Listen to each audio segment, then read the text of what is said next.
আর এক শিল্পী এসে গান গাইলো, কয় দেখা না হলে একদিন বুকের ভিতর করে চিন চিন। এ রাগ করতেছেন আপনারা? এক শিল্পী এসে গান গাইলো, কয় 3 দিন তোর বাড়িতে গেলাম দেখা পেলাম না। মানুষ কয় 3 দিন যায়ও দেখা হয় না। ওই শয়তানের সাথে সম্পর্ক রাখলে গাড়ি ভাড়া দিতে দিতে জীবন শেষ। যে হরতাল অবরোধের দিন গাড়ি ভাড়া কম না বেশি, মানুষ কয় ওর সাথে সম্পর্ক চলবি না। আর এক শিল্পী এসে গান গাইলো, কয় দেখা না হলে একদিন বুকের ভিতর করে চিন চিন। মানুষ কয় মারাত্মক রোগ, যখন তখন পড়বি আর মরবি, হাসপাতালে নেওয়ারও টাইম দিবি না। মার্কেট থেকে ওই গানও শেষ। কথা কর না কে? এমনি উদাহরণ দিতেছি বুঝানোর জন্য। রাগ করতেছেন আপনারা? এক শিল্পী এসে গান গেল, কাল তো ছিলাম ভালো, আজ আমার কি হলো সে কথা বলবার পারি না। মানুষ কয় গতকালকের কথা যেই মহিলা আজকে ভুলে যায়, ওর চরিত্রে গন্ডগোল। কথা কয় না কে? আর এক শিল্পী এসে গান গেল, ও প্রিয়া তুমি কোথায়, কে শয়তান তোমাকে খুঁজতেছে। আছে না নাই? এক এক শিল্পী এসে এক একটা গান গাইলো। ওই যে আমাদের আপা কি গান গাইলো, বন্ধু যখন বউ নিয়া আমার বাড়ির সামনে দিয়া রঙ্গ করে হেঁটে যায়, বুকটা তখন ফেটে যায়। শোনেননি আপনারা? আচ্ছা বলেন তো, বন্ধু যদি বউ নিয়ে যায়, শরীয়তে যদি একজন স্বামী তার বউকে নিয়ে যায়, এটা জায়েজ না হারাম? জোরে বউ নিয়ে ঘোরা জায়েজ, বান্ধবী নিয়ে ঘোরা হারাম। তাহলে এই গান মুসলমানের পক্ষে না বিপক্ষে? এগুলো গান শুনলে মুসলমানের ঈমান নষ্ট হবে, চরিত্র ধ্বংস হবে। কথা বলে ঠিক কিনা? এদিক খেয়াল করেন, বউ নিয়ে গেলে কেউ আপত্তি করবে না। বউকে বোরকা পরায়, পর্দা করায়। আপনাদের মসজিদের ইমাম সাহেব, ধরেন এমনি উদাহরণ দিতেছি বোঝানোর জন্য, উনি যদি ওনার স্ত্রীকে নিয়ে বগুড়া নিউ মার্কেটে রওনা করে, বোরকা পরায়, পর্দা করায়, আপনাদের কারো কি মন খারাপ হবে? কেউ কি খারাপ বলবেন? কিন্তু বউ বাদ দিয়ে যদি সভাপতির বউ নিয়ে যায়, তখন বলবেন হুজুর ভালোই মনে করছিলাম, এখন থেকে হুজুরের ভেতরে মেজাল আছে। কথা কন না কে? তার মানে বউ নিয়ে ঘুরলে কেউ কিছু বলবে না, বউ বাদ দিয়ে মমতাজ মার্কা বান্ধবী নিয়ে ঘোরা হারাম হারাম। কথা বলে ঠিক কিনা? এগুলো গান মুসলমান শুনতে পারে? আবার ওই একই গানে কয়, তুমি বন্ধু ইউসুফ হয়ে আমি জোলেখা রে তুইয়া। ইউসুফ নবী কি জোলেখার সাথে প্রেম করছিল না? জোলেখায় মিথ্যা তহমত দিয়া, ষড়যন্ত্রের জাল পেতে, মিথ্যা অপবাদ দিয়া 9.5 বছর ধর্ষণের আসামি বানায়া জেল খাটাইছিল। কথা কয় না? এগুলো গান মুসলমানদের জন্য শোনা হারাম, যেগুলো গান শুনলে মুসলমানের ঈমান নষ্ট হবে। এজন্য যুবক, এই আজে বাজে গান বাজনা এগুলো ক্ষণিকের কানসুখ। কিছু সময় ভালো লাগে, 2-1 দিন ভালো লাগে, 2-4-10 বার ভালো লাগে। বেশি বেশি শুনতে মানুষকে বাদাম বাদাম ফাটিয়ে শেষ, চুপ কর আর কোস না। কথা কয় না কে? এক গান 10 দিন 20 দিন 5 দিন 10 দিন শোনার পর মানুষকে বন্ধ করে, ও প্যানপেনি বন্ধ কর। রাগ করতেছেন নাকি? এই জন্য বাজান আপনাদের উদ্দেশ্যে বলি, আবার শিল্পী যেভাবে গান গাইছে, ও প্রিয় তুমি কোথায়, ওইভাবে না কয়া যদি কেউ ও প্রিয় তুমি কোথায়, তার শীর্ষে রে। কথা কয় না? আবার যদি ওটা টানে টানে ও প্রিয়, মানে মানুষকে পাগলা নাকি রে? এটা একটা গানের সুর, ওই যে হিরো আলমের মতো, বোঝেননি? ওই গানের সুর জানুক আর না জানুক, ওই ফিলিস্তানি করে নিয়ে গান গাচ্ছে। কথা কয় না? ওর মানে কোনো ইস্যু বাদ নাই। বাপ রে বাপ, এটা বাংলাদেশের একটা শিল্পী গো। কথা কয় না কে? রাগ করতেছেন? মানে ওর গান শুনে শিল্পীদের আত্মহত্যা করে মরা উচিত। রাগ করতেছেন আপনারা? এ বাজান রাগ করবেন না, মন খারাপ করবেন না, সামনের দিকে যায়। যে কথা বলতে চাচ্ছিলাম, মন খারাপ করবেন না। একটা গান 2 দিন 10 দিন 5 দিন শোনার পরে ওই গানের মজা থাকে না, ভালো থাকে না। তার মানে হারামের মজা ওয়ান টাইম ক্ষণস্থায়ী, আর হালালের মজা হলো চিরস্থায়ী। কথাকে বোঝা গেল? কোরআন কিয়ামত পর্যন্ত শুনবেন, পড়বেন, বিরক্ত লাগবে না। কথা কয় না? কিন্তু একটা গান 2-4-10 এই মানুষকে মেলা হসে পারে, বন্ধ কর, বন্ধ কর। ও গান আর বাজাস না রে, ওটা শুনলে তোমার মেজাজ গরম হয়। কথা কয় না? আমরা যত জায়গায় করণের কথা বলতে যাই, বলে হুজুর সাবধানে আলোচনা করবেন, ভুলে যাবেন না এলাকা কার। ওদের কথার সাইজ শুনে মনে হয় এলাকা ওদের বাবার। আরো আসতে কন। আপনারা কি ভয় পান? এই জমিনের মালিক কে? আপনার আমার মালিক কে? আমরা বান্দা কার? তাহলে আল্লাহর জমিনে আল্লাহর পক্ষে আওয়াজ দিতে কোনো কার্পণ্যতা করা যাবে? আমি করব ওয়াজ, আপনারা দেবেন আওয়াজ, জবাব দিবেন ঠিক ঠিক, আলোচনা হবে কমপ্লিট। শ্রোতাদের স্পিরিটেই বারে বক্তার হিট, আলোচনা হবে জায়গা মতো ফিট। হ্যাঁ, আপনাদের আওয়াজ বলে দেবে ওয়াজ কেমন হওয়া দরকার। পারবেন তো ইনশাল্লাহ? আমরা এদিক খেয়াল করেন, যত জায়গায় কোরআনের কথা বলতে যায়, কিছু জায়গায় গেলে বলে হুজুর ওয়াজ যা করবেন করবেন, খবরদার রাজনীতির কোনো আলোচনা করবেন না। আচ্ছা বলেন তো, আমার বাড়ি কোন জেলা? গরিব এলাকায় বাড়ি দেখে আমার জেলার নামটা নিতে আপনাদের কষ্ট হচ্ছে। একটু জোরে বলেন, আমার বাড়ি কোথায়? আমি আসছি কোন জেলায়? বিশ্বাস করেন, আমি গাইবান্ধা থেকে বগুড়াতে এসেছি শুধুমাত্র কোরআনের কথা বলার আশায়, এছাড়া আমার আর অন্য কোনো উদ্দেশ্য নাই। আর আমি গাইবান্ধা থেকে এই বগুড়া শিবগঞ্জে রাজনীতির কথা বলে আমার লাভ আছে? আগামী নির্বাচনে এলাকার মহিলা মেম্বার পদে দাঁড়ানোর কোনো চান্স আছে? তাহলে আমি কেন রাজনীতি করব? যদি করাই লাগে নিজের জেলা গাইবান্ধাই করবো। কথা বলেন ঠিক কিনা? এজন্য আমি আপনাদের কথার সাথে একমত। আমি বাংলাদেশের রাজনৈতিক কোনো দলের বক্তা না, আমি রাজনৈতিক কোনো বক্তব্য দেব না।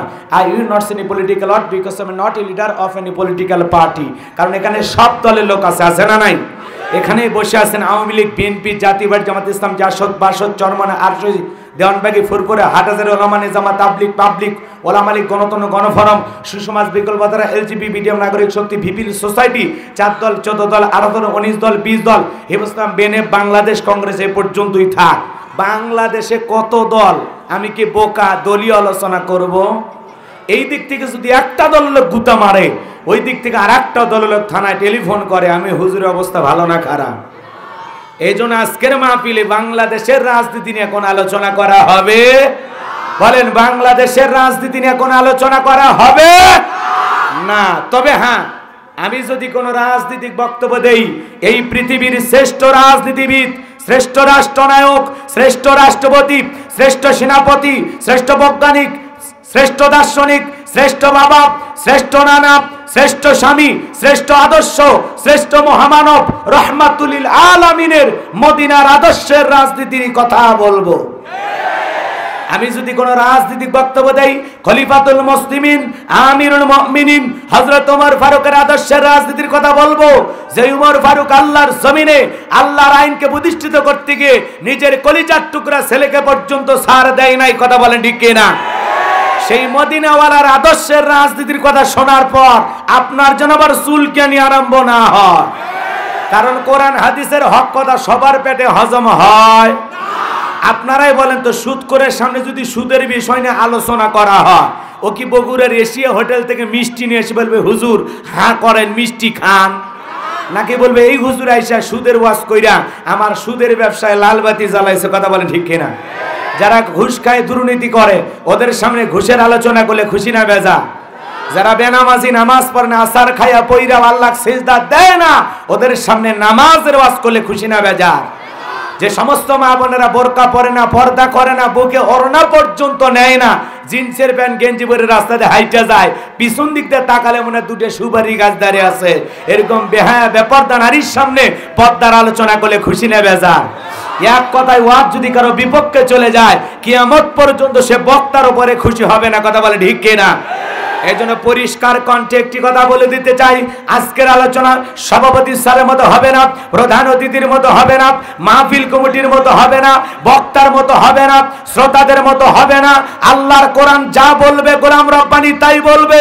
এতে কে খুশি কে বেজার ওইটা দেখার টাইম নাই। কথা বলেন ঠিক কিনা? যুগে যুগে নবী রাসূলের দাওয়াতি কাজ করেছেন, তাদের দাওয়াতি কাজেও কাফের বেঈমানরা বাধার প্রাচীর তৈরি করে দিয়েছিলেন। এরপরে আল্লাহর পয়গম্বররা শত বাধার প্রাচীর ভেঙে আল্লাহর জমিন, আল্লাহর পথে মানুষকে দাওয়াত দিয়েছেন। কথা বলে ঠিক কিনা? আল্লাহর পয়গম্বর নূহ আলাইহিস সালাম দাওয়াত দিয়েছেন, কাফের বেঈমানরা দাওয়াত গ্রহণ না করে পয়গম্বরকে আঘাত করে বেহুশ করে রেখেছিলেন। কথা বলে ঠিক কিনা? আপনার আমার প্রিয় নবী কালেমার দাওয়াতি দিকে কোরআনের প্রচার করতে গিয়ে মার খেয়েছেন, রক্ত জড়িয়েছেন, ধান ধান মোবারক শহীদ হয়ে গেছেন, লোহার টুপি মাথার ভিতরে ঢুকে গেছেন, সাহাবায়ে কেরাম দিন প্রতিষ্ঠিত করতে গিয়ে মার খেয়েছেন, রক্ত জড়িয়েছেন, জীবন দিয়েছেন। ও বাংলার মুসলমান, আল্লাহর জমিনে আল্লাহর দ্বীনকে প্রতিষ্ঠিত করতে গিয়ে, কোরআনের সমাজ কায়েম করতে গিয়ে যদি নবীদের মতো, সাহাবায়ে কেরামদের মতো বুকের তাজা রক্ত দিতে হয়, কারা কারা দিতে রাজি? দু হাত তুলে আল্লাহকে দেখা। লিল্লাহে তাকবীর। লিল্লাহে তাকবীর। হাত সোজা করেন, হাত সোজা করেন। আমি কি হাত নামাইতে বলেছি?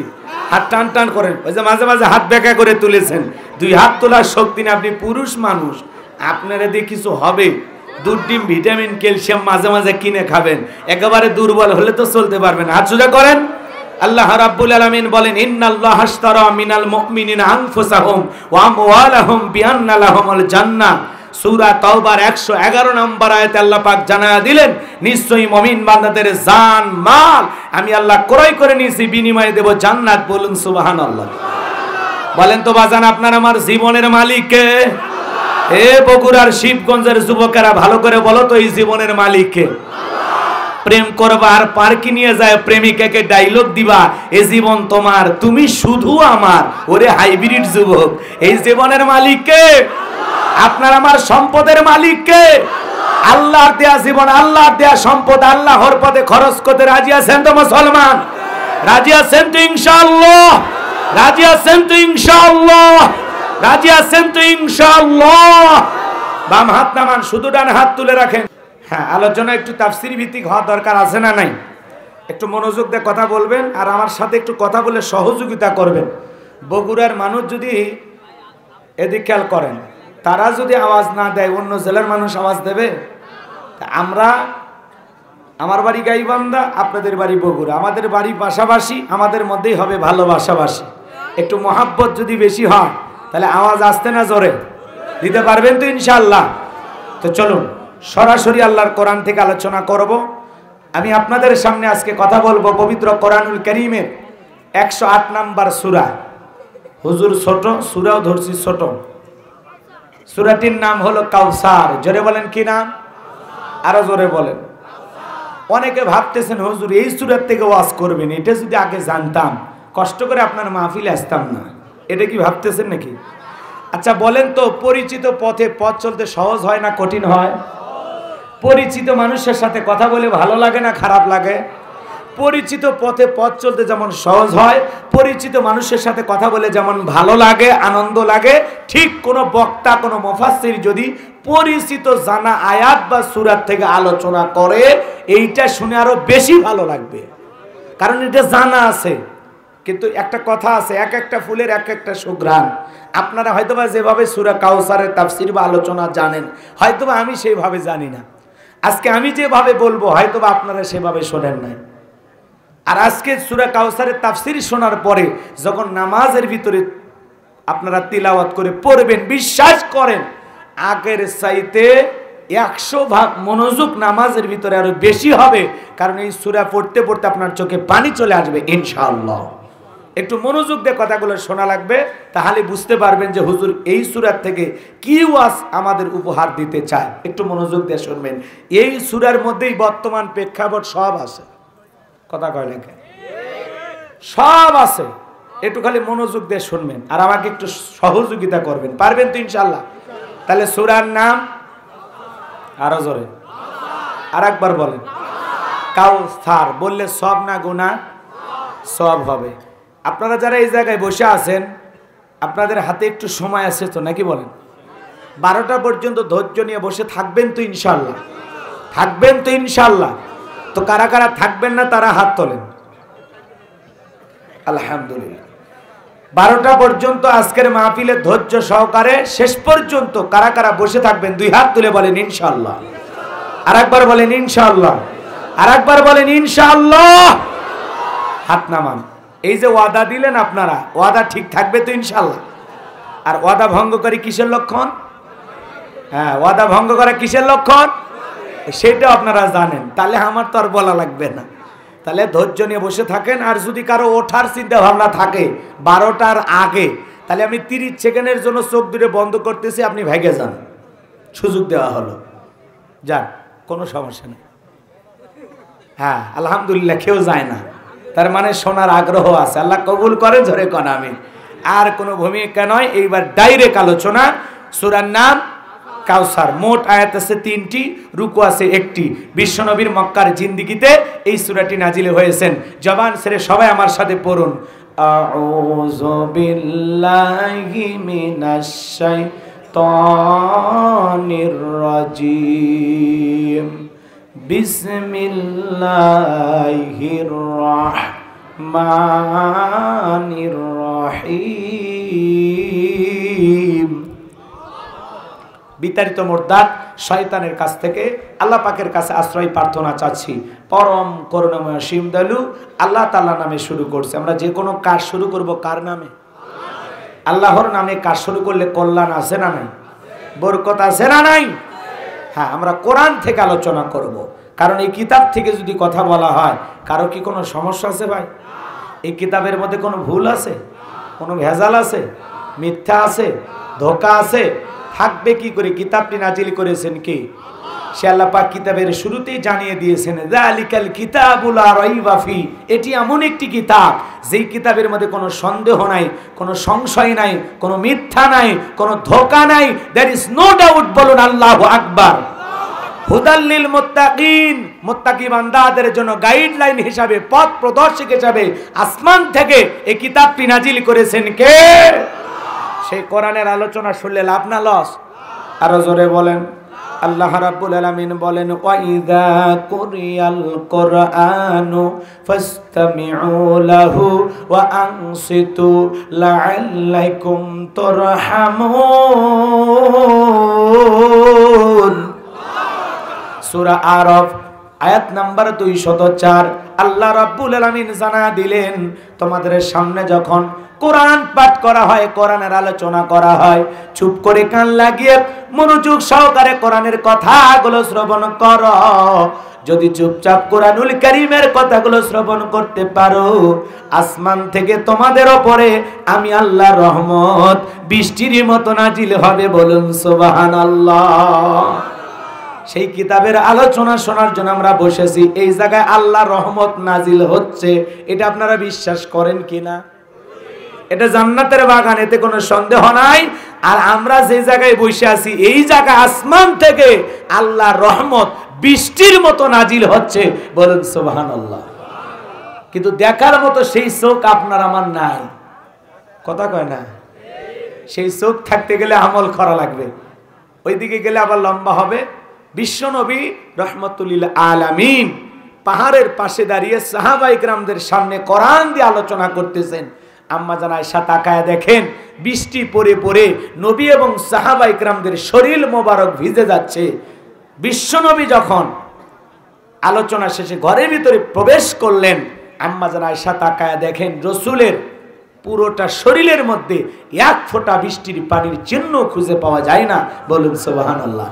জিজ্ঞাসা করলেন, নবী গো, ও নবী, আমি তাকায় দেখলাম আসমান থেকে বৃষ্টি পড়ে আপনি এবং সাহাবায়ে কেরামদের শরীর ভিজে যাচ্ছে, কিন্তু এখন তো দেখি আপনার শরীরে কোনো বৃষ্টির পানির চিহ্ন খুঁজে পাওয়া যাচ্ছে না। বিশ্বনবী তখন ডেকে বলে, আয়েশা, তুমি যেটা বৃষ্টির পানি মনে করেছো, ওইটা বৃষ্টির পানি না। যেখানে কোরআনের আলোচনা করা হয়, ওই জায়গায় আল্লাহর রহমত বৃষ্টির মতো নাজিল হয়। বলুন সুবহানাল্লাহ। সম্মানিত ভাইয়েরা আমার, সেই কোরআনের আলোচনা শুনলে ইমানদারদের জন্য লাভ না লস? আল্লাহ বলেন, ওয়াযাক্কির ফাইন্নায যিকরা তানফাউল মুমিনিন। সূরা জারিয়ার 55 নম্বর আয়াত।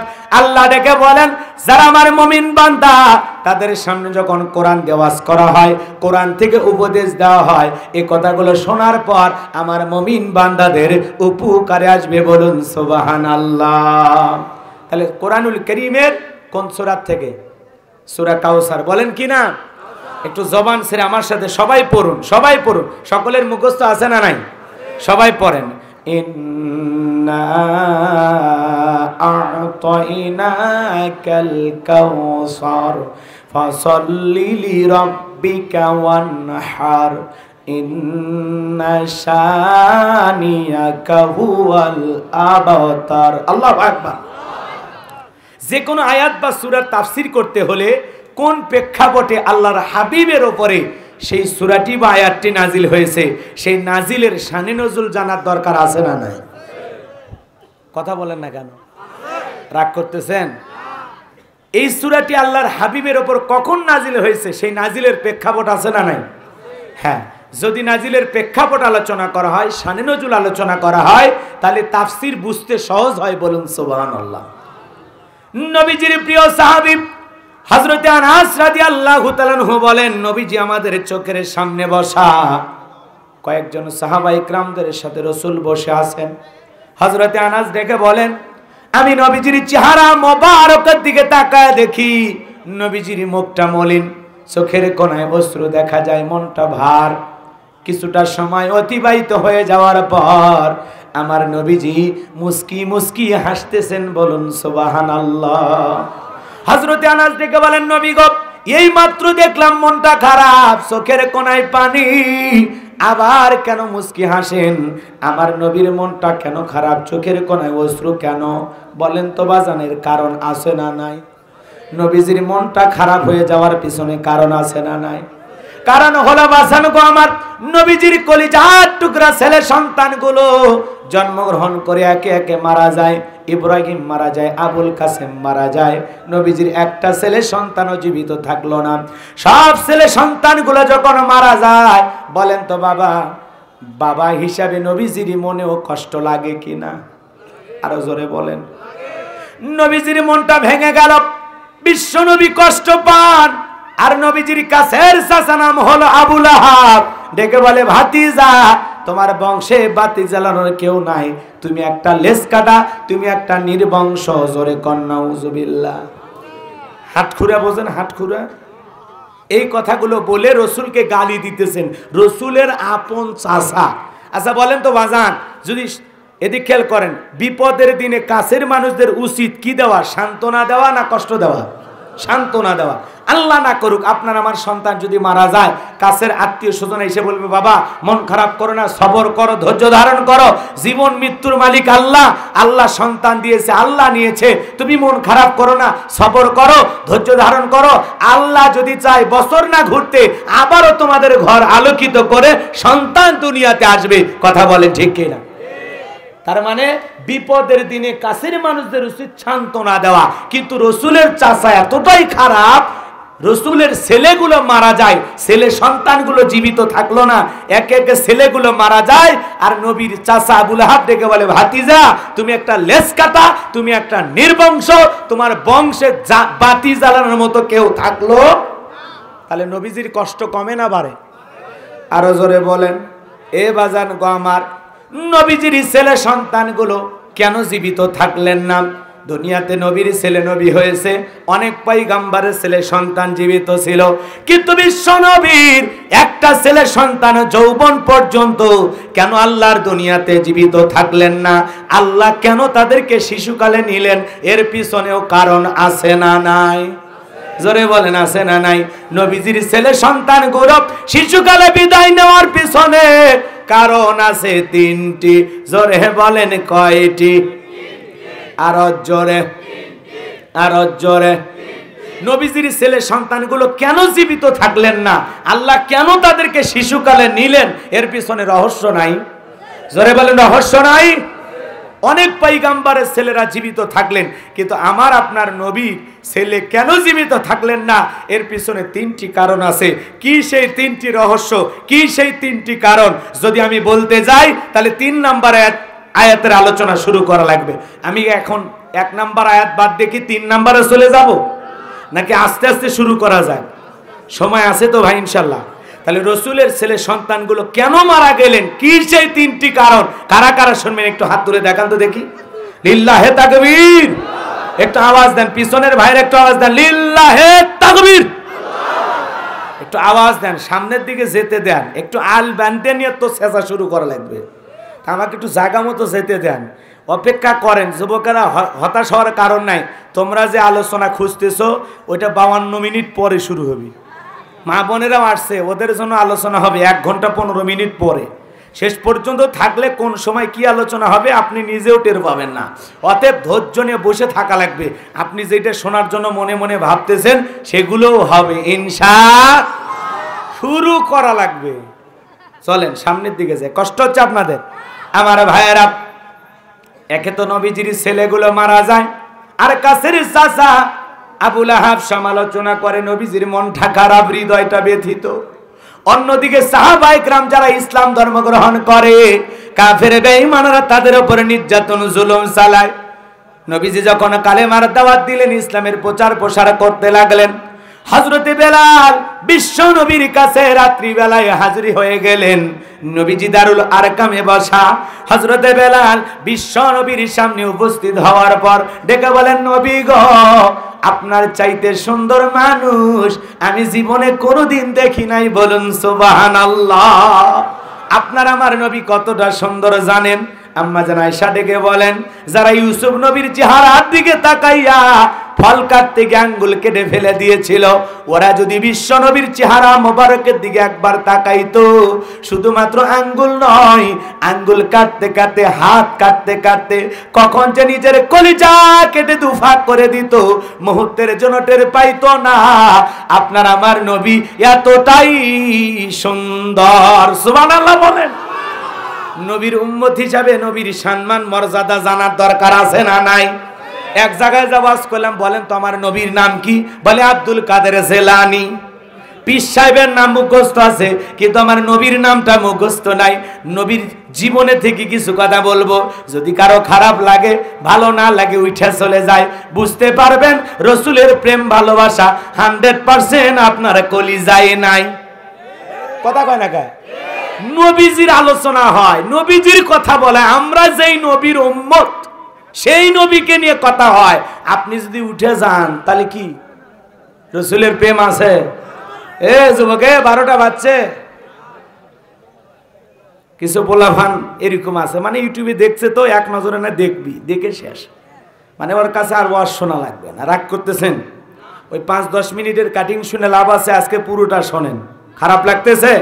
একটু শুরু করতে দেন। লিল্লাহে তাকবীর। আপনার আমার নবী কেমন সুন্দর মানুষ ছিলেন।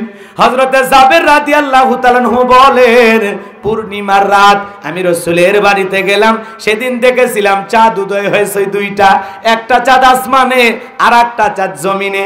আমি আসমানের চাঁদের দিকে একবার তাকাই আর আমার নবীজির চেহারার দিকে একবার তাকাই।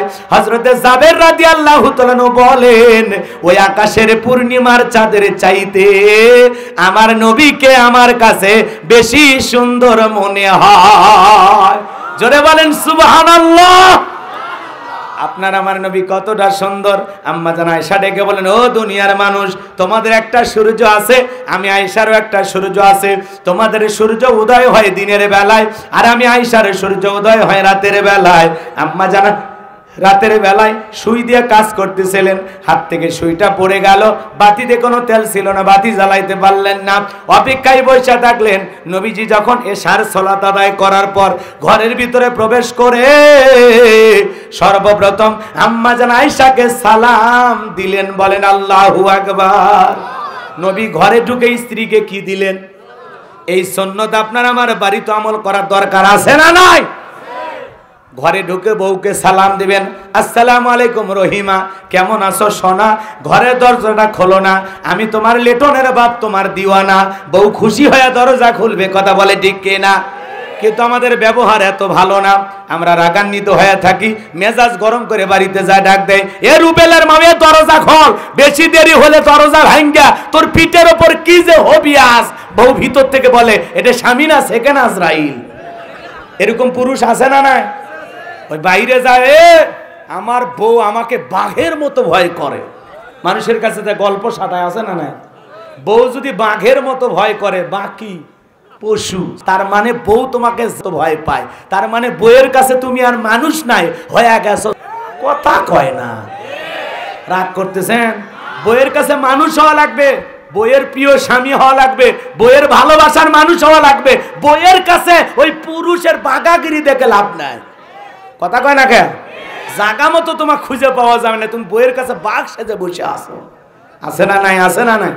এদিক খেয়াল করেন বাজান, বিবিকে সালাম দিবেন, এটা রাসূলের সুন্নত, মনে থাকবে তো ইনশাআল্লাহ। বউকে যা সালাম দিবেন, আশেপাশে লোকজন যদি না থাকে, বউকে সালাম দেওয়ার পর বইয়ের হাতটা ধরে মুসাফা করবেন। কথা কয় না? বইয়ের হাত, কার হাত ধরতে বলছি? পাশের বাড়ির ভাবির হাত না, ঝাঁটা দিয়ে পিটাবে। বইয়ের হাত ধরে মুসাফা করবেন। একেবারে যদি ময়দান ফাঁকা থাকে কোলাকুলিও সেরে নেবেন। মারহাবা কোন? যদি আপনার স্ত্রীকে সালাম দিতে পারেন, মুসাফা করতে পারেন, বইয়ের সাথে কোলাকুলি করতে পারেন, এই তিনটা আমল যদি কোনো পরিবারে একসাথে হয়, তাদের দাম্পত্য জীবনের ওপরে আসমান থেকে আল্লাহ তাআলার তিনটা রহমত নাজিল হয়। বলুন সুবহানাল্লাহ। রাসূলের কিছু সুন্নত আছে, যেই সুন্নতগুলো আমল করলে আপনাদের দাম্পত্য জীবনে কোনো অশান্তি থাকবে না, শুধু ভালোবাসা আর ভালোবাসা, সুখ আর সুখ, কোনোদিন বিচ্ছেদ বা তালাকের ঘটনা ঘটবে না। এর মধ্যে সবচেয়ে গুরুত্বপূর্ণ চারটা সুন্নত। কয়টা? কথা কয় না কেন? রাসূলের চারটা রোমান্টিক সুন্নত আছে। এই সুন্নতগুলো যদি প্রত্যেকটা পরিবারের স্বামী স্ত্রীর মধ্যে আমল করা হয়, বিশ্বাস করেন জীবনে কোনোদিন তালাকের ঘটনা ঘটবে না। কথা কন না কেন? আমাদের সমাজে তালাকের ঘটনা কমছে না বাড়ছে? বিবাহ বিচ্ছেদ কমছে না বাড়ছে? তাহলে দাম্পত্য জীবনে সুখ পেতে গেলে কি সেই চারটা সুন্নত আপনাদের শুনবার মন চায়? কারা কারা শুনবেন একবার হাত তোলেন তো দেখি। লিল্লাহে তাকবীর, লিল্লাহে তাকবীর। আল্লাহ কবুল করেন, জোরে বলেন আমিন। হাত নামান বাজান। তাহলে নবীজি ঘরে ঢুকে স্ত্রীকে সালাম দিলেন, আমরাও দেব ইনশাআল্লাহ। একটু মনে করে দিন, এখন যদি চারটা সুন্নত নিয়ে আলোচনা করি তাহলে আলোচনা ভিন্ন দিকে চলে যাবে। একটু শেষের দিকে মনে করে দিবেন, পারবেন তো ইনশাআল্লাহ? এদিক খেয়াল করেন। তাহলে নবী যদি বউকে সালাম দেয়, আমরাও দেব ইনশাআল্লাহ। পারবো তো ইনশাআল্লাহ? জয়পুর হাটে গেলাম, এক যুবক বলে, হুজুর বউকে সালাম দিতে গিয়ে শরম লাগে। আমি বললাম, বাচ্চা কাচ্চা কয়জন? কয় তিনটা। তিনটা সন্তানের বাবা হয়ে গেল, তোমার শরম লাগে না? বউকে সালাম দিতে গিয়ে শরম লাগে, ওটা শরম না শয়তানি? তোরে কম। কারণ আর শরম যদি এত বেশি হতো, ওর বউয়ের তো বাচ্চা হওয়ারই কথা না। বইয়ের বাচ্চা হয়ে যায়, শরম লাগে না। সালাম দিতে গিয়ে, সুন্নত আমল করতে গিয়ে শরম লাগে না। হাজলামি। আল্লাহ হেদায়েত দান করুক, জোরে কর আমিন। পারবেন তো ইনশাআল্লাহ? চলেন সামনের দিকে যাই। আম্মা জান আয়েশা ডেকে বলেন, নবীজি যখন ঘরের ভিতরে প্রবেশ করলেন, নবীজির চেহারার আলোতে সুইটা কই পড়ে আছে আমি পরিষ্কার দেখতে পেয়েছি। বলুন সুবহানাল্লাহ। আপনার আমার নবীর শান কত, মর্যাদা কত জানেন? যে নবী হা বললে পুরো পৃথিবীবাসীর জন্য আল্লাহ পাক হালালে পরিণত করে দেয়, যে নবী না বললে পুরো পৃথিবীবাসীর জন্য আল্লাহ পাক হারামে পরিণত করে দেয়, যে নবী আসমানের চাঁদের দিকে ইশারা করলে চাঁদ দুই টুকরো হয়ে যায়, জমিনে পা তুললে মাওলা পাকের আরশে আজিমে পৌঁছে যায়। বলুন সুবহানাল্লাহ। জমিনে পথ চললে আসমানের মেঘ এসে ছায়া প্রদান করত। যেই নবীর চেহারার উপরে মশা মাছি পরা হারাম, যেই নবীর শরীরের ঘামগুলো আম্মা জানেরা সুগন্ধি হিসাবে ব্যবহার করতেন। সুবহানাল্লাহ বলেন। রাসূলের শরীরের ঘাম মেশক আম্বারের চাইতে বেশি সুগন্ধি ছড়াচ্ছিল। বলেন আল্লাহু আকবার। আমার ভাইয়েরা, কেমন নবী পাইছি গো, যেই নবীর চেহারার দিকে তাকাইলে ক্ষুধা নিবারণ হয়ে যায়। মক্কা নগরীর একজন মহিলা, তার স্বামী মারা গেল, তিনটা সন্তান রেখে। বড় ছেলেটা ডেকে বলে, মা, বাবা মারা গেছে, কয়েকদিন অতিবাহিত হয়ে গেল। ও মা, দুনিয়ার কোনো মানুষ সাহায্য সহযোগিতা নিয়ে এগিয়ে আসলো না মা। এতিমের দরদ, এতিম নবী ছাড়া কেউ বুঝবে না। চলো না মা, একবার বিশ্ব নবীর দরবারে যায়। এইবার মহিলা তার তিনটা সন্তানকে এনে নবীজির দরবারে হাজির হয়ে গেলেন।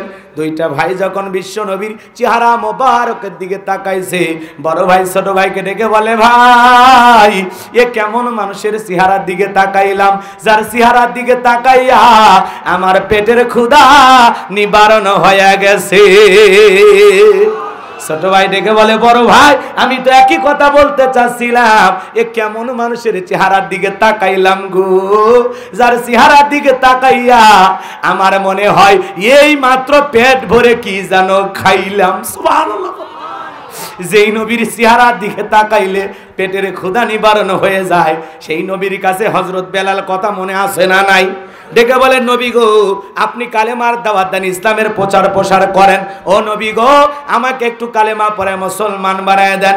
বিশ্ব নবী পড়া দিলেন, লা ইলাহা ইল্লাল্লাহু মুহাম্মাদুর রাসূলুল্লাহ সাল্লাল্লাহু আলাইহি সাল্লাম। হযরত বেলাল কালেমা পড়ে মুসলমান হয়ে গেলেন। নবী ডেকে বলে, বেলাল কালেমা পড়েছো, আপাতত প্রকাশ করা যাবে না, ইসলামের অবস্থা এখন ভালো না। কথা কয় না? নবী হযরত বেলালকে ডেকে বলে, কালেমা পড়েছো, আপাতত প্রকাশ করা যাবে না, কারণ এখন পরিবেশ। আমার ভাইয়েরা, ভয় পাওয়ার কোনো কারণ নয়, দিন এটাই শেষ নয়, আগামীর দিন মুসলমানদের দিন, আগামী দিন পুরো বিশ্ব মুসলমানেরা শাসন করবে ইনশাআল্লাহ। জুলুম নির্যাতন যত বাড়বে, মুসলমানদের বিজয় তত নিকটে। আল্লাহ রাব্বুল আলামিন ঈমানদারদেরকে পরীক্ষা করতেছেন। কথা বলেন ঠিক কিনা? ভয় পাওয়ার কোনো কারণ, আল্লাহর সাহায্য অচিরে আসবে ইনশাআল্লাহ। এটা মুমিন হিসাবে আমরা বিশ্বাস করি কিনা? এজন্য ভাইয়েরা আমার, ইসলামের অবস্থা সব সময় ভালো থাকে না। ইসলাম মানতে গেলে জালেমেরা টার্গেট করে আজকে পুরো পৃথিবীর অমুসলিম ইহুদি জালেমেরা ওরা একত্রিত হয়েছে পৃথিবীর জমিন থেকে ইসলাম আর মুসলমানদেরকে হটাইয়া, মুসলমানদেরকে বিদায় করে, ইসলাম আলাদেরকে বিদায় করে পুরো পৃথিবীর রাজত্ব ওদের দখলে নিতে চায়। কথা বলেন ঠিক কিনা? কিন্তু ওরা পারবে? জোরে বলেন, পারবে? পারবে না। কারণ বাজান, মুসলমানদের সাথে সাহায্য আছে কার? আরো জোরে বলেন, কার? আমার আল্লাহ ধরে না, ধরলে আল্লাহ জালেমদেরকে ছাড় দেবে না। এই জন্য বাজান, একদিন ওদের পরিণতি নমরুদ ফিরাউনের চাইতেও খারাপ হবে। চলেন সামনের দিকে যায়। নবী ডেকে বলে, বেলাল কালেমা পড়েছো, এ কথা আপাতত প্রকাশ করা যাবে না। হযরত বেলাল ডেকে বলে, নবী গো আমার জীবনের কোনো দাম নাই, আমার মনিব বোমায়েকে বলেছিলাম উটদুম্বা ছাগল পেশাব পায়খানা করে দেয়, এই ঘরে থাকতে আমার বড় কষ্ট হয়, আমার জন্য একটা ভালো ঘরের ব্যবস্থা করে দেন। ও মায়ে ডেকে বলে, বেলাল ওই উটদুম্বা ছাগলের দাম আমার কাছে আছে, কিন্তু তোর মতো হাফসি কালো বেলালের দাম আমার কাছে নাই। জোরে বলেন নাউজুবিল্লাহ। আমার ভাইয়েরা, আপনি আপনার ওয়াদা যদি না রাখতে পারেন, আমি তো আর জোর করে আপনাদের ওয়াজ শোনাবো। আমার যতক্ষণ মন চায় আমি বলে চলে যাব ইনশাআল্লাহ। যাদের ভালো লাগবে থাকেন, আর খারাপ লাগলে চলে যান, সমস্যা নাই। বাজান গো আমার, যে কথা বলতে চাচ্ছিলাম, হযরত বেলাল ডেকে বলে, নবী গো আপনি আমার জন্য দোয়া করে দেন, আমার নিঃশ্বাস থাকবে যতদিন আমি যেন কালেমার পথে টিকে থাকতে পারি ততদিন। বলেন আল্লাহু আকবার। ইমানের যে কি পরীক্ষা, ইমান নিয়ে বেঁচে থাকতে কত যে লড়াই সংগ্রাম করা লাগে, মুসলমানেরা প্রতিদিন টের পাইতেছে। কথা বলেন ঠিক কিনা? ইমান নিয়ে বেঁচে থাকা, ইসলাম নিয়ে বেঁচে থাকা এই দুনিয়ার জমিনে যে কত কঠিন, এটা বিশ্বের অনেক দেশের মুসলমানেরা সেই পরীক্ষা দিতেছে। কথা বলে ঠিক কিনা? এজন্য ভাইয়েরা, হতাশ হওয়ার কোনো সুযোগ, কথা বলেন, হতাশ হওয়ার কোনো সুযোগ। রাতের গভীরতা যত বেড়ে যায়, ভোরের সূর্য তত নিকটবর্তী। কথা বলেন ঠিক কিনা? জালেমেরা যেভাবে বাড়াবাড়ি করতেছে, মনে রাখবেন ইসলাম বিজয় আনতে বেশি মানুষের প্রয়োজন হয় না। বদরের প্রান্তরে 313 জন সাহাবীর মাধ্যমে আল্লাহ রাব্বুল আলামিন প্রথম মুসলমানদেরকে বিজয়ের মালা দান করেছিলেন। সেই বদরের সাহাবীদের মতো ঈমান আমল যদি মজবুত করতে পারি, আজও পৃথিবীর ভূখণ্ডে মুসলমানদেরকে আল্লাহ বিজয় দান করবে। কথা বলেন ঠিক কিনা? আল্লাহ জবাব দিয়েছে, মুসলমানেরা যেভাবে এগিয়ে যাচ্ছে, অচিরেই বিজয় মুসলমানদের হাতে আসবেই আসবে ইনশাআল্লাহ।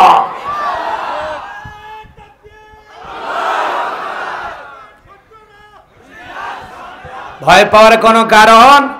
আল্লাহু আকবার কর। আমরা মুসলমানদের পক্ষে আসি না নাই? কথা বলেন না কেন আপনারা? ইনশাআল্লাহ বিজয় মুসলমানদের হবেই ইনশাআল্লাহ। বাইতুল মুকাদ্দাস মসজিদুল আকসা, যেখান থেকে রাসূলের মেরাজের সূচনা হয়েছিল, কথা বলেন না কেন, যেখানে অসংখ্য পয়গম্বরেরা সালাত আদায় করেছেন, কথা বলে ঠিক কিনা, সেই মসজিদ জালেমদের দখলে আমরা কি ছেড়ে দেব? আল্লাহ তোমার সাহায্য পাঠাও। পারবেন তো? কিছু না পারলে কি করতে পারবেন? দোয়া করতে পারবেন। পারবেন তো ইনশাআল্লাহ। আমার ভাইরা সামনের দিকে যায়। লম্বা হবে, লম্বা করব না, সংক্ষিপ্ত করে একটু বলে দিয়ে যায়। হযরত বেলাল চলে গেলেন। পরের দিন সূর্য উদয় হয়ে গেল, অনেকটা বেলা হয়ে গেছে। হযরত বেলাল দরজা খোলে না। অন্যান্য চাকর যারা আছে নালিশ নিয়ে গেছে, উমাইয়া দরজা খোলে না, তাই নাকি বলে হ্যাঁ। এইবার উমাইয়া এই কথা চাকরদের কাছ থেকে শুইনা দরজায় ডাক দেয়, বেলাল দরজা খোলো। হযরত বেলাল দরজা খোলে না। এইবার জোরে করে দরজায় ধাক্কা মারা হয়েছে, দরজা খুলে গেছে। উমাইয়া তাকায়া দেখে যে এই রাত্রিতে হযরত বেলাল কালেমা পড়ে মুসলমান হয়েছে। ওই রাত্রিতে একটা উট দুম্বা ছাগলের কাছে কোনো পেশাব পায়খানা নাই, বলেন আল্লাহু আকবার। এইবার উমাইয়া ডেকে বলে, এ চাকরের দল, বেলালের বিরুদ্ধে মিথ্যা অভিযোগ দাও। তোমরা যখন ঘুমাচ্ছিলে বেলাল তখন ময়লা আবর্জনা পরিষ্কার করছে, যাও যাও নিজেদের কাজে যাও। এইবার এক পা দুপা করে হযরতে বেলালের কাছে গেলেন, ডাক দেয় বেলাল, ও বেলাল। হযরত বেলাল মাথাটা নত করে জিকিরি করে কার? আরো জোরে বলেন কার? বাজান গো আমার, হাঁটুর ভিতরে মাথাটা দিয়া হাতের এই যে হাতের উপরে কপালটা রাইখা সুন্দর করে হযরত বেলাল জিকির করে। এইবার হযরতে বেলালকে ডাক দেয়, কথা বলে না। এইবার হযরত বেলালকে হালকা করে ধাক্কা মারছে, যখন জবান দিয়া কালেমার আওয়াজ বের হয়েছে তখন বলেন আল্লাহু আকবার। কালেমা শোনার সঙ্গে সঙ্গে উমাইয়ের মাথা খারাপ হয়ে গেছে, ডেকে বলে, বেলাল এসব কি শুনছি, তুমি কি মুসলমান হয়ে গেছো? হযরত বেলাল ডেকে বলে, মুসলমান হয় যারা মিথ্যা কথা বলতে পারে না তারা। ওয়াকুলু কাওলান সাদীদা। আল্লাহু আকবার। মুসলমানেরা সদা সর্বদা সত্য কথা বলবে, ঈমানদাররা কোনোদিন মিথ্যাবাদী হতে পারে। হযরত বেলাল দেখে বলে, গতকাল রাত্রিতে বিশ্বনবীর হাতে হাত রেখে আমি কালেমা পড়ে মুসলমান হয়েছি। এই কথা শোনার পর উমাইয়া দেখে বলে, বেলাল থাকার জন্য ভালো ঘরের ব্যবস্থা করে দেব, উর্দুম বা ছাগলের মালিক বানায় দেব। হযরত বেলাল দেখে বলে, উমাইয়া দুনিয়ার কোন পার্থিব সম্পদের লোভে বেলাল তার ঈমান বিক্রি করবে না। আল্লাহু আকবার বলে। এইবার ডেকে বলে, আমার কথা না শুনলে বড় নেতা আবু জেলকে খবর দেব। হযরত বেলাল ডেকে বলে, বড় নেতা ছোট নেতা এখন কাউকে গোনার টাইম নাই, বলেন আল্লাহু আকবার। আমি আল্লাহকে ভয় করি, দুনিয়ার কোন আবু জেহেলকে ভয় করার সময় নাই। আল্লাহু আকবার বলেন। এইবার উমাইয়া দৌড় মারছে আবু জেহেলের বাড়িতে, যায় বলে, নেতা সংবাদ খুব খারাপ, আমার বাড়ির কৃতদাস কালেমা পড়ে আব্দুল্লাহর বেটা মুহাম্মদ সাল্লাল্লাহু আলাইহি সাল্লামের দলে নাম লেখাইছে। তাই নাকি? বলে হ্যাঁ। ঠিক আছে যাও, আমি আসতেছি। আবু জেহেল তার বিশেষ বাহিনী ছিল, যাদের কাজই হলো মুসলমানদের উপর নির্যাতন জুলুম চালানো। আজও পৃথিবীর জমিনে তাকায় দেখেন, জালেমদের বিশেষ বাহিনী আছে, যাদের কাজই হলো। আবু জেহেলের একটা বিশেষ বাহিনী ছিল, যাদের কাজই হলো যারাই মুসলমান হয় তাদের উপরে নির্যাতন জুলুমের স্টিম রোলার চালায়। কথা বলে ঠিক কিনা? এটা আবু জেহেলের ছিল। আজও পৃথিবীর বড় বড় জালেম শাসকদের এরকম আছে না নাই? জোরে বলেন আছে না নাই? ওর একটা বিশেষ বাহিনী তৈরি করে রাখছে, যাদের কাজই হলো ইমানদারদের কষ্ট দেওয়া, ইসলাম আলাদের ওপর নির্যাতন জুলুম চালানো। বাজান গো আমার, এইবার আবু জেহেল তার বিশেষ বাহিনী নিয়ে উমাইয়ের বাড়িতে হাজির হয়ে গেল। ডেকে বলে, বেলাল আমার কাছে আয়। হযরত বেলাল যখন আবু জেহেলের কাছে আসলেন, ডেকে বলে, বেলাল রে, আমি তোরে পার্সোনাল ভাবে মহাব্বত করি, তোর উপরে একটা বিশেষ নজর ভালোবাসা আছে। এসব কি শুনছি, তুমি নাকি কালেমা পড়ে মুসলমান হয়েছো? হযরত বেলাল ডেকে বলে, আপনি যা শুনেছেন সত্য। আমি গতকালকে রাসূলের হাতে হাত রেখে কালেমা পড়ে মুসলমান হয়েছি, বলুন সুবহানাল্লাহ। এবার আবু জেহেল ডেকে বলে, বেলাল উর্দুম বা ছাগলের মালিক যদি হতে চাও বানায়া দেব, টাকা পয়সা দিরহাম ব্যবসা বাণিজ্য করার জন্য যদি লাগে দিয়ে দেব, বাড়ি ঘরে জায়গা জমি লাগে দিয়ে দেব। আব্দুল্লাহর বেটা মুহাম্মদ সাল্লাল্লাহু আলাইহি সাল্লামের দল ত্যাগ করে আবারও বাদ ধর্মে ফিরে আসতে হবে। হযরত বেলালকে বলে, আবু জেহেল রে, দুনিয়ার সব সম্পদ যদি বেলালকে দিতে চাও, দুনিয়ার সব সম্পদ ছাড়তে রাজি, ইমানের পথ ছাড়তে রাজি নাই, বলেন আল্লাহু আকবার। বেলালের মতো যারা খাঁটি ইমানদার, তাদেরকে দুনিয়ার সম্পদ দিয়া কেনা যায়? জোরে বলেন কেনা যায়? আজকে দেখবেন কিছু কিছু মুনাফিক মার্কা মুসলমান আছে, সকাল বিকাল ওরা টাকার বান্ডিলের কাছে ঈমান বিক্রি করে। কথা বলেন না কেন? পৃথিবীর মানুষের পাঁচ চাটা গোলাম এক শ্রেণীর মুনাফিক মার্কা মুসলমান, ওদের টাকার বান্ডিল যেই দিকে, ফতুয়ার রায় সেই দিকে। কথা কন না কেন? টাকার গন্ধ পাইলে আর মাথা ঠিক করেন, মাথা ঠিক নাই, কি যে বলবে হুঁশ পায় না। রাগ করতেছেন, বিরক্ত হয়েছেন আমার কথা? তো এক শ্রেণীর মোনাফিক মার্কা মুসলমান আছে, ওরা সকাল বিকাল টাকার বান্ডিলের কাছে ওর ইমানটা বিক্রি করে। কথা বলেন ঠিক কিনা? কিন্তু বেলালের মতো যারা খাঁটি ইমানদার, এরা হাজারো নির্যাতন জুলুমের মুখেও কখনো ইমান বিক্রি করবে না। কথা বলেন ঠিক কিনা? আমার ভাইয়েরা, এইবার আবু জাহেল ডেকে বলে, বেলাল আমার কথা না শুনলে কিন্তু অবস্থা খারাপ হবে। হযরত বেলাল বলে, না, আমার পক্ষে কালেমার পথ থেকে ফিরে আসা সম্ভব নয়। আবু জাহেল ডেকে বলে, সোজা আঙ্গুলে ঘিউ না উঠলে আঙ্গুলে একটু বাঁকা করা লাগবে। এই কথা বলে যুবকদের লেলিয়ে দিল, চাবুক দিয়ে পিটানো শুরু করো। চাবুক দিয়ে পিটাইতে পিটাইতে হযরত বেলালের কালো চামড়াগুলো ফেটে ফেটে রক্ত জোড়া শুরু হয়ে গেল। এরা যত জোরে চাবুক মারে, বেলাল তত জোরে আল্লাহর জিকির করে। সুবহানাল্লাহ বলেন। যখন কালো পিঠটা ফেটে রক্ত ঝরে, আবু জাহেল ডেকে বলে, বেলাল এত পিটাইলাম, কালো পিঠটা ফেটে রক্ত ঝরতেছে, এরপরে কি আব্দুল্লাহর বেটা মুহাম্মদ সাল্লাল্লাহু আলাইহি সাল্লামের ধর্ম ত্যাগ করবে না? হযরত বেলাল ডেকে বলে, আবু জাহেল রে, মারতে মারতে যদি মেরেও ফেলে দাও, জীবন দিতে রাজি, ইমানের পথ থেকে ফিরে আসতে রাজি নাই। আরো জোরে বলেন আল্লাহু আকবার। এইবার হযরতে বেলালের পায়ের মধ্যে রশি লাগানো হলো বাজান।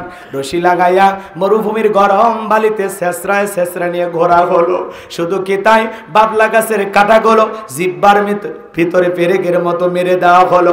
অনেক কষ্ট হযরতে বেলালকে দেওয়ার পর বিকেল বেলা নিয়ে এসে বলে, বেলাল রে, চাবুক দিয়ে পিটাইলাম, পায়ে রশি লাগাইয়া আরবের বালিতে ছেঁচড়ায় নিয়ে ঘুরলাম, বাবলা গাছের কাঁটাগুলো জিহ্বার ভিতরে মারা হয়েছে। বেলাল রে, এরপরেও কি ইসলাম ধর্ম ত্যাগ করবে না? হযরত বেলাল দেখে বলে, আবু জাহেল রে, নিঃশ্বাস থাকবে যতদিন বেলাল ইসলামের পথে টিকে থাকবে ততদিন বলেন আল্লাহু আকবার। এইবার আবু জাহেল বলতেছে, যাও ওই ঘরের ভিতরে বন্দি করো। আর যুবকদেরকে বলে, বিশাল একটা পাথর নিয়ে আইসা বেলালের বুকের উপরে চাপায়া দাও, ওই পাথরের আঘাতে বেলাল মারা যাবে। এইবার বড় একটা পাথর হযরত বেলালের বুকের উপরে চাপায় দিয়া কাফেররা যখন চলে গেল, পাথর বুকের উপরে বিশাল বড় একটা পাথর, এরপরেও জিহ্বা নাড়ায় জিকির করে কার? আরো জোরে বলে বাজান গো আমার। এরপরে কিন্তু আল্লাহর জিকির করে। আপনাকে আমাকে কিন্তু জিকির করার জন্য কেউ পিটাই না, পিটায়? তারপরে আল্লাহর জিকির করি না, জবানে আল্লাহর জিকির নাই, আল্লাহর কৃতজ্ঞতা প্রশংসা নাই। এ বাজান গো আমার, হাদিস শরীফের ভিতরে আসছে, যেই জিহ্বাটা আল্লাহর জিকিরে সদা সর্বদাই ভিজা থাকে, ওই জিহ্বাওয়ালা মানুষ কোনোদিন জাহান্নামের আগুনে জ্বলবে না। বলুন সুবহানাল্লাহ। জিকির করতে আলাদা সময় লাগে না। রিকশা চালান, ভ্যান চালান, চলতে চলতে জিকির করা যায়, দোকানদারি করতে করতে জিকির করা যায়, পথ চলতে চলতে জিকির করা যায়, বৈশা থাকা জিকির করা যায়। সদা সর্বদাই যখনই ফ্রি থাকবো, ফাঁকা থাকবো, তখনই জিহ্বা নাড়ায়া জিকির করব কারে? জিকির করব কার? ভালো করে বোঝেন বাজান গো আমার। হযরত বেলাল বুকের উপরে বিশাল বড় পাথর, চোখের কোনা দিয়া পানি ঝরতেছে, আল্লাহর জিকির তবুও বন্ধ রাখে নাই। এইবার জিকির করতে করতে আল্লাহকে দেখে বলে, আল্লাহ তুমি তো সেই আল্লাহ, ইব্রাহিমের জন্য যদি নমরুদের আগুনকে ফুলের বাগান বানায় দিতে পারো, ও আল্লাহ তুমি কি পারো না? বেলালের বুকের উপরে পাথর থাকার কারণে তোমার মতো মালিকের জিকির করতে বড় কষ্ট হয়, আল্লাহ তুমি কি পারো না বেলালের বুকের পাথরটাকে তুলার মতো নরম বানায় দিতে? হযরতে বেলাল দোয়া করতে দেরি, আসমানের মালিক আল্লাহ দোয়া কবুল করতে দেরি করে নাই। হযরতে বেলালের বুকের পাথরটাকে আমার আল্লাহ তুলার মতো নরম বানায় দিয়েছে। বলুন সুবহানাল্লাহ। এইবার হযরতে বেলালের নিঃশ্বাসের সাথে পাথর ওঠে আর নামে। আল্লাহু আকবার। আশিক রাসূল বেলাল, নবীর পাগল বেলাল। কেমন বেলাল ছিল জানেন? নবীজি যখন মক্কা নগরীতে পথ চলতো, হযরত বেলাল একবার ডানে যায় আর একবার বামে যায়। নবী দেখে বলে, বেলাল রে একবার ডান পাশে যাও আর একবার বাম পাশে যাও, ব্যাপারটা আমি বুঝি না। হযরত বেলাল দেখে বলে, নবী গো আপনি কালিমার দাওয়াত দেন, ইসলামের প্রচার প্রসার করেন, ওই কাফেররা হলো আপনার শত্রু। আপনাকে টার্গেট করে যদি তীর নিক্ষেপ করে, ওই তীরটা যেন সর্বপ্রথম আমি বেলালের বুকের ভিতরে ঢোকে। ও নবী আমার বাম দিকে যায়, মনে মনে ভাবি ওরা যদি বাম থেকে তীর নিক্ষেপ করে, ওই তীরটা যেন সর্বপ্রথম আমি বেলালের বুকের ভিতরে ঢোকে। নবী গো, আমি বেলাল মারা গেলে ইসলামের ক্ষতি হবে না, আপনি নবী মারা গেলে ইসলাম আর মাথা উঁচু করে সামনের দিকে দাঁড়াইতে পারবে না। বলেন আল্লাহু আকবার। নিজের জীবনের বিনিময়ে আগলায় রাখতেন হযরতে বেলাল বিশ্ব নবীকে। এর নাম হলো আশিকে রাসূল। কথা কয় না, খালি সাইনবোর্ড লাগালে আশিকে রাসূল হওয়া যায় না, নবীর নামে মিলাদ পড়লে আশিকে রাসূল হওয়া যায় না। আশিকে রাসূল তারা নবীর ইজ্জত রক্ষা করার জন্য রাজপথে জীবন দিতে পারবে যারা। চলেন সামনের দিকে যাই, কথা আরো আছে, 3 নাম্বার আয়াতে গেলে বুঝবেন যে হুজুর কোন জায়গায় মাড্ডা দিল। সামনের দিকে যাই, যে কথা বলতে চাচ্ছিলাম বাজান গো আমার, হযরত বেলালের নির্যাতন জুলুমের কথা নবীজির কান পর্যন্ত যখন পৌঁছে গেল, নবী ডেকে বলা, ওয়াক্কর বেলালের কষ্টের কথা আমি নবীর আর সহ্য হয় না, যাও যাও আমার বেলালকে তুমি আজাদ করো, বেলালের জন্য একটা কিছু করো। হযরত আবু বকর কয়েক গুণ দাম বেশি দিয়া গোলামীর জীবন থেকে হযরত বেলালকে আজাদ করলেন। বলেন সুবহানাল্লাহ। আবু বকর সিদ্দিক কেমন মানুষ ছিলেন জানেন? ইসলামের জন্য 13টা দোকান ছিল, বিক্রি করে দিয়েছেন। সুবহানাল্লাহ কয় না? 13টা দোকান ছিল হযরত আবু বকরের, সব ইসলামের জন্য, মুসলমানদের জন্য বিক্রি করে দিয়েছে। সুবহানাল্লাহ বলেন। এমনি রাসূলের 1 নাম্বার সাহাবী। কথা কয়? হ্যাঁ, ত্যাগ আছে বেশি, এজন্য নাম্বারের দিক দিয়েও 1 নাম্বার। কথা বোঝেন নাই? এই জন্য আমাদের তো ত্যাগ নাই, দিনের জন্য, ইসলামের জন্য, মসজিদ মাদ্রাসার জন্য টাকা তো দিতেই মন চায় না। আমাদের তো 13টা দোকান 26টা হয়। কথা কয় না? আমরাই এত খরচ করতে রাজি না। মন খারাপ করতেছেন, সামনের দিকে যায়, কষ্ট মনে নেবেন না বাজান। হযরত বেলালকে আজাদ করা হলো, মুক্ত করা হলো। বলেন সুবহানাল্লাহ। আমার ভাইয়েরা, নবীজির মনটা কেন খারাপ? একদিকে সন্তান হারানোর ব্যথা, কাফেরদের সমালোচনা, আবার সাহাবায়ে কেরামদের নির্যাতন, এই জন্য নবীজির মনটা ভারী।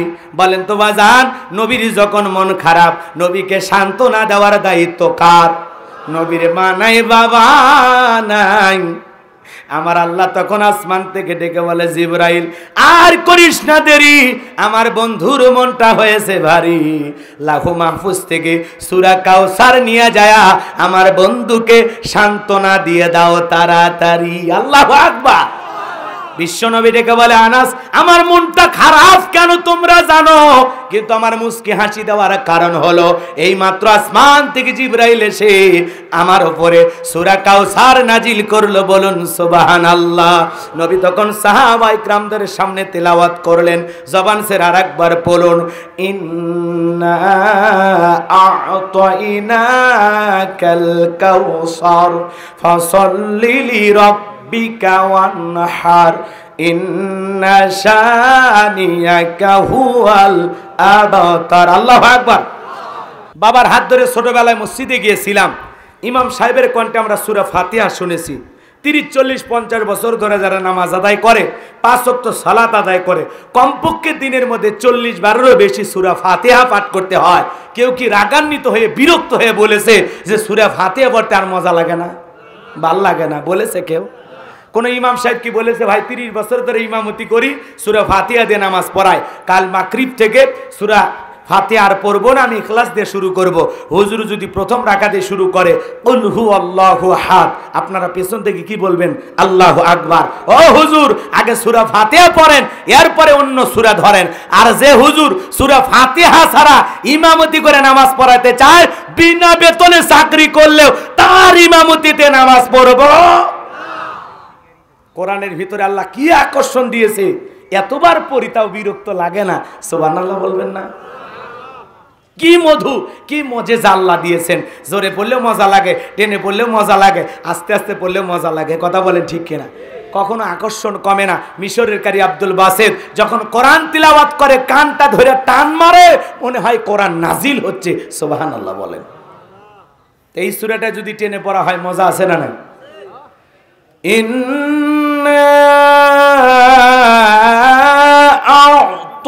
আ'তাইনাকাল কাউসার ফাসাল্লি লিরাব্বিকা ওয়ানহার ইন্না শানিয়াকা হুয়াল আবতার। খারাপ লাগছে? আকর্ষণ কমছে? কোরআনের ভিতরে এই মধুই আকর্ষণ দিয়েছেন কে? সুবহানাল্লাহ বলেন। কোরআন হলো উম্মতে মুহাম্মাদের জন্য জীবন্ত মুজিজা। সুবহানাল্লাহ কয় না? আবার যখন আমরা নামাজের সুরে মাঝামাঝি সুরে পড়ি, ইন্না আ'তাইনাকাল কাউসার ফাসাল্লি লিরাব্বিকা ওয়ানহার ইন্না শানিয়াকা হুয়াল আবতার। খারাপ লাগে? অসুন্দর মনে হয়? লাগে না। আবার যখন রমজান মাসে আমরা খতম করা আশায় তাড়াহুড়ো করি পড়ি বিসমিল্লাহির রহমানির রহিম, ইন্না আ'তাইনাকাল কাউসার ফাসাল্লি লিরাব্বিকা ওয়ানহার ইন্না শানিয়াকা হুয়াল আবতার আলিফ লাম মিম যালিকাল কিতাবু লা রাইবা ফি হুদাল লিল মুত্তাকিন। আল্লাহু আকবার। মজা আছে না নাই? আকর্ষণ কমে না। কোরআন যদি সহি শুদ্ধ করে পড়েন আকর্ষণ কমবে না। কিছু কিছু মানুষ আছে তিলাওয়াতের সাইজ ভালো না, অশুদ্ধ তিলাওয়াত। আলহামদুলিল্লাহ রাব্বিল আলামিন আর রহমানির রহিম আছে আছে, এই তেলাওয়াতে আপনার সালাত হবে না। নামাজ ভঙ্গের কারণ আছে 19টি, তার 1 নাম্বার নামাজের ভিতরে অশুদ্ধ তিলাওয়াত করলে, ভুল তিলাওয়াত করলে আপনার নামাজ হবে? তিলাওয়াত যদি সহি শুদ্ধ না হয় আপনার সালাত হবে? হবে না। তিলাওয়াত সহি শুদ্ধ করতে হবে। আউজিদ আলাইহি ওয়ারাতিলিল কুরআনা তারতিলা।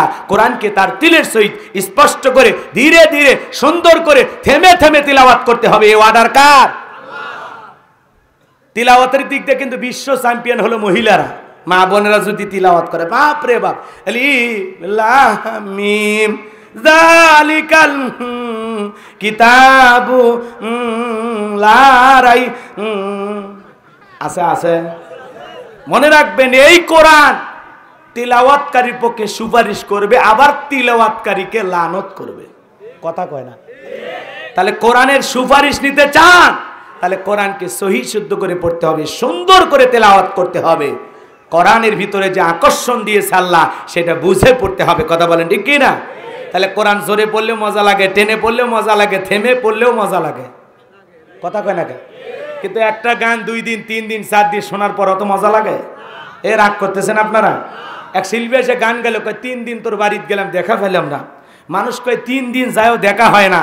ওই শয়তানের সাথে সম্পর্ক রাখলে গাড়ি ভাড়া দিতে দিতে জীবন শেষ। যে হরতাল অবরোধের দিন গাড়ি ভাড়া কম না বেশি? মানুষ কয় ওর সাথে সম্পর্ক চলবি না। আর এক শিল্পী এসে গান গাইলো, কয় দেখা না হলে একদিন বুকের ভিতর করে চিন চিন।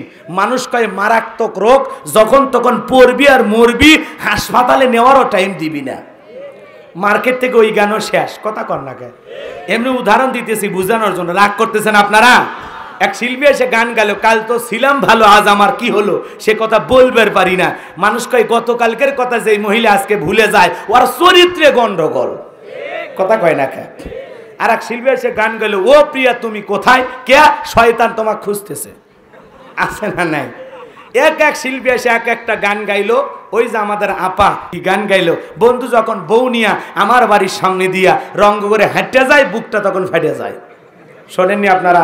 আচ্ছা বলেন তো, বন্ধু যদি বউ নিয়ে যায়, শরীয়তে যদি একজন স্বামী তার বউকে নিয়ে যায়, এটা জায়েজ না হারাম? জোরে বউ নিয়ে ঘোরা জায়েজ, বান্ধবী নিয়ে ঘোরা হারাম। তাহলে এই গান মুসলমানের পক্ষে না বিপক্ষে? এগুলো গান শুনলে মুসলমানের ঈমান নষ্ট হবে, চরিত্র ধ্বংস হবে। কথা বলে ঠিক কিনা? এদিক খেয়াল করেন, বউ নিয়ে গেলে কেউ আপত্তি করবে না। বউকে বোরকা পরায়, পর্দা করায়। আপনাদের মসজিদের ইমাম সাহেব, ধরেন এমনি উদাহরণ দিতেছি বুঝানোর জন্য, উনি যদি ওনার স্ত্রীকে নিয়ে বগুড়া নিউ মার্কেটে রওনা করে, বোরকা পরায়, পর্দা করায়, আপনাদের কারো কি মন খারাপ হবে? কেউ কি খারাপ বলবেন? কিন্তু বউ বাদ দিয়ে যদি সভাপতির বউ নিয়ে যায়, তখন বলবেন হুজুর ভালোই মনে করছিলাম, এখন থেকে হুজুরের ভেতরে মেজাল আছে। কথা কন না কে? তার মানে বউ নিয়ে ঘুরলে কেউ কিছু বলবে না, বউ বাদ দিয়ে মমতাজ মার্কা বান্ধবী নিয়ে ঘোরা হারাম হারাম। কথা বলে ঠিক কিনা? এগুলো গান মুসলমান শুনতে পারে? আবার ওই একই গানে কয় তুমি বন্ধু ইউসুফ হয়ে আমি জোলেখা রে তুইয়া। ইউসুফ নবী কি জোলেখার সাথে প্রেম করছিল না? জোলেখায় মিথ্যা তহমত দিয়া ষড়যন্ত্রের জাল পেতে মিথ্যা অপবাদ দিয়া 9.5 বছর ধর্ষণের আসামি বানায়া জেল খাটাইছিল। কথা কয় না? এগুলো গান মুসলমানদের জন্য শোনা হারাম। যেগুলো গান শুনলে মুসলমানের ঈমান নষ্ট হবে। এজন্য যুবক, এই আজে বাজে গান বাজনা এগুলো ক্ষণিকের কানসুখ। কিছু সময় ভালো লাগে, 2-1 দিন ভালো লাগে, 2-4-10 বার ভালো লাগে। বেশি বেশি শুনতে মানুষকে বাদাম বাদাম ফাটিয়ে শেষ, চুপ কর আর কোস না। কথা কয় না কে? এক গান 10 দিন 20 দিন 5 দিন 10 দিন শোনার পর মানুষকে বন্ধ করে, ও প্যানপেনি বন্ধ কর।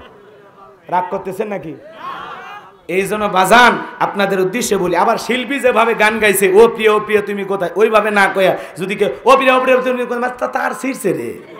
কথা কয় না? আবার যদি ওটা টানে টানে ও প্রিয়, মানে মানুষকে পাগলা নাকি রে? এটা একটা গানের সুর, ওই যে হিরো আলমের মতো, বোঝেননি? ওই গানের সুর জানুক আর না জানুক, কথা কয় না, ওর মানে কোনো ইস্যু বাদ নাই। বাপ রে বাপ, এটা বাংলাদেশের একটা শিল্পী গো। কথা কয় না কে? রাগ করতেছেন? মানে ওর গান শুনে শিল্পীদের আত্মহত্যা করে মরা উচিত। রাগ করতেছেন আপনারা? এ বাজান রাগ করবেন না, মন খারাপ করবেন না, সামনের দিকে যায়। যে কথা বলতে চাচ্ছিলাম, মন খারাপ করবেন না। একটা গান 2 দিন 10 দিন 5 দিন শোনার পরে ওই গানের মজা থাকে না, ভালো থাকে না। তার মানে হারামের মজা ওয়ান টাইম ক্ষণস্থায়ী, আর হালালের মজা হলো চিরস্থায়ী। কথা কি বোঝা গেল? কোরআন কিয়ামত পর্যন্ত শুনবেন, পড়বেন, বিরক্ত লাগবে না। কথা কয় না? কিন্তু একটা গান 2-4-10 এই মানুষকে মেলা হসে পারে, বন্ধ কর, বন্ধ কর। ও গান আর বাজাস না রে, ওটা শুনলে তোমার মেজাজ গরম হয়। কথা কয় না? তার মানে একটা গান 10 দিন 20 দিন ভাইরাল, এরপরে শেষ, মার্কেট থেকে শেষ। আসে শিল্পী, আসে যায়, শিল্পী আসে যায়।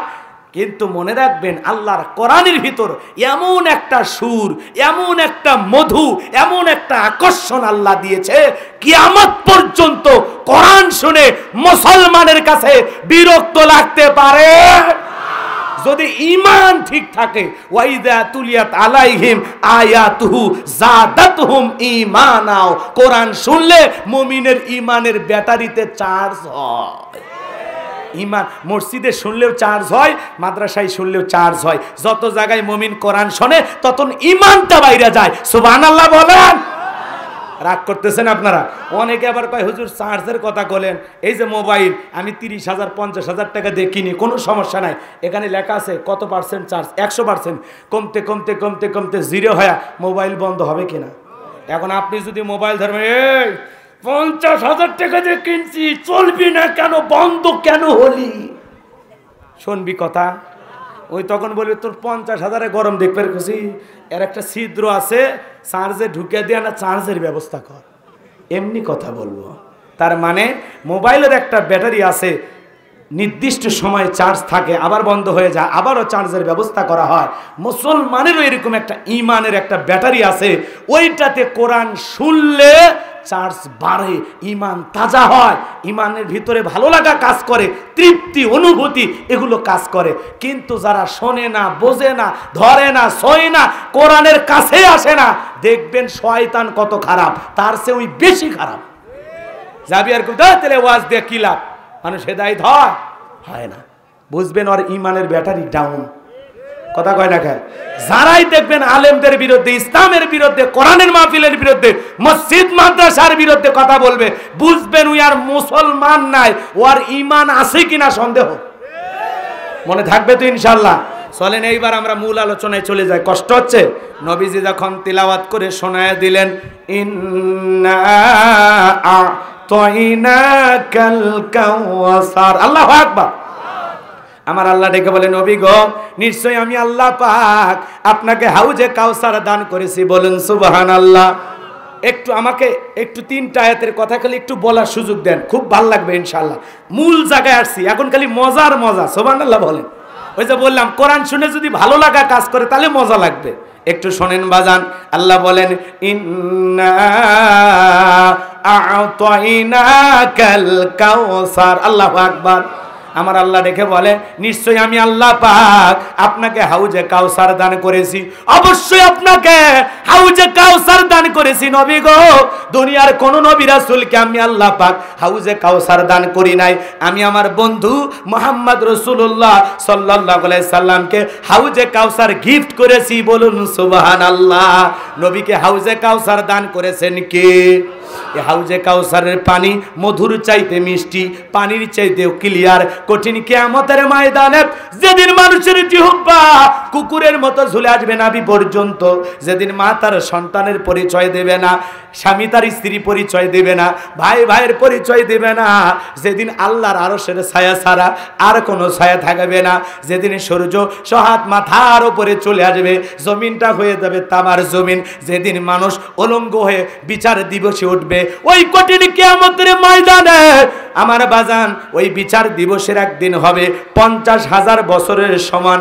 ওই দিন রসুলের হাতে এক পেয়ালা হাউজে কাউসারের পানি যে পান করবে, জান্নাতে ঢোকা পর্যন্ত তার আর তৃষ্ণা লাগবে না। আল্লাহর আরশের নিচে যারা ছায়া পাইবে, এটা হলো ইমানদার মুসলমানদের জন্য ভিআইপি গ্যালারি। এ জায়গায় কোনো বেঈমানের বসার সুযোগ নাই।